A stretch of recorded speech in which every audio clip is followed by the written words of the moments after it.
Assalamualaikum warahmatullahi wabarakatuh. Perkenalkan, nama saya Marfuah, mahasiswa UICI semester 2. Kali ini saya akan membahas tentang fenomena dampak teknologi bagi perkembangan psikologis anak. Teknologi membawa dampak yang signifikan terhadap psikologi anak, baik positif maupun negatif. Adapun beberapa dampak positifnya adalah untuk perkembangan kognitif, akses informasi yang lebih luas. Internet menyediakan akses tak terbatas pada informasi, membantu anak untuk belajar hal baru dan memperluas wawasan mereka. Game edukatif dan aplikasi pembelajaran dapat meningkatkan kemampuan memecahkan masalah, berpikir kritis, dan kreativitas anak, meningkatkan daya ingat dan konsentrasi. Beberapa jenis game dan aplikasi dapat melatih daya ingat, konsentrasi, dan kemampuan fokus anak. Perkembangan sosial memperluas jaringan pertemanan. Media sosial memungkinkan anak untuk terus terhubung dengan teman dan keluarga, serta menemukan teman baru dengan minat yang sama. Meningkatkan kepercayaan diri. Berinteraksi di dunia maya dapat membantu anak yang pemalu untuk lebih percaya diri.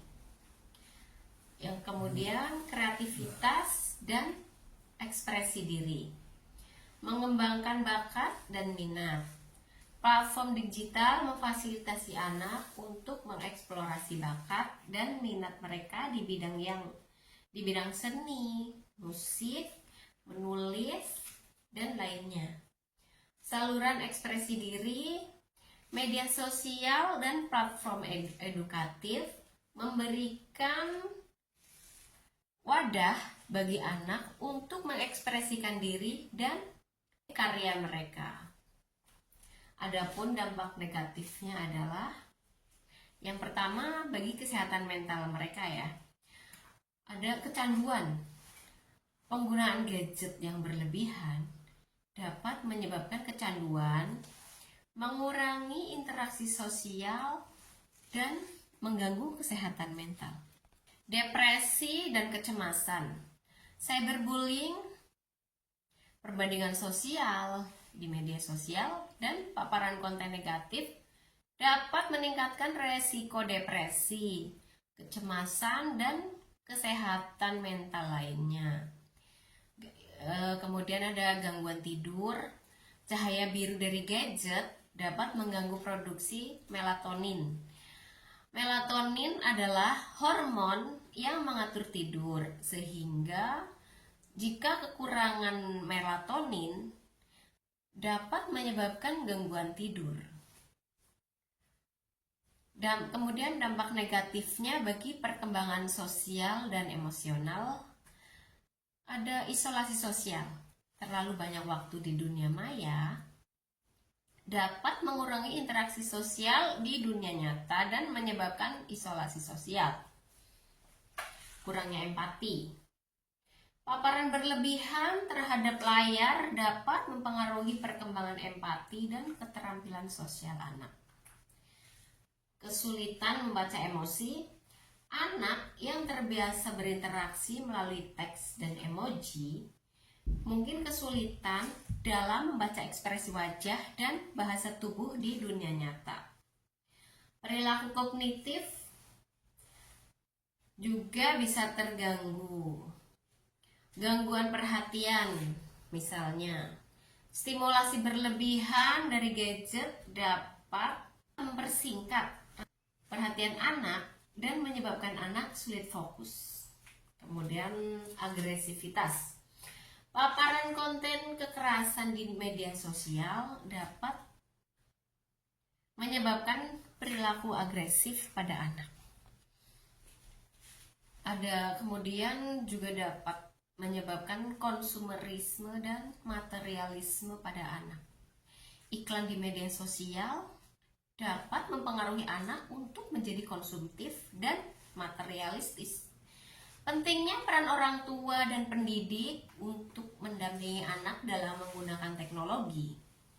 Beberapa hal yang dapat dilakukan adalah membatasi waktu layar, tetapkan batasan waktu penggunaan gadget, dan dorong aktivitas lain seperti bermain di luar, membaca, dan berinteraksi sosial. Kemudian memilih konten yang tepat. Awasi dan bimbing anak dalam memilih konten yang sesuai dan bermanfaat. Mengajarkan etika digital. Ajarkan tentang etika berinternet, bahaya cyberbullying, dan pentingnya privasi online. Menjadi role model yang baik bagi anak. Berikan contoh yang baik dalam menggunakan teknologi secara bijak. Komunikasi terbuka, ciptakan lingkungan di mana anak nyaman berbicara tentang pengalaman mereka di dunia maya. Dengan pendampingan yang tepat, teknologi dapat memberikan manfaat yang besar bagi perkembangan psikologi anak. Namun, penting untuk mewaspadai dampak negatifnya dan mengambil langkah-langkah pencegahan yang diperlukan. Fenomena tersebut berkaitan dengan beberapa teori psikologi yang telah saya pelajari. Yang pertama adalah teori perkembangan kognitif oleh Piaget. Akses informasi dari pembelajaran interaktif ini berkaitan dengan tahap operasional, konkret, dan formal Piaget, di mana anak mulai berpikir logis, memecahkan masalah, dan memahami konsep abstrak. Teknologi dengan akses informasi dan game edukatif dapat mempercepat perkembangan kognitif di tahap ini. Kemudian juga dapat memicu gangguan perhatian. Stimulasi berlebihan dari gadget dapat menghambat perkembangan fokus dan atensi anak yang merupakan elemen penting dalam perkembangan kognitif di semua tahap Piaget. Kemudian teori yang kedua adalah teori perkembangan psikososial oleh Erikson. Identitas versus kebingungan peran pada masa remaja.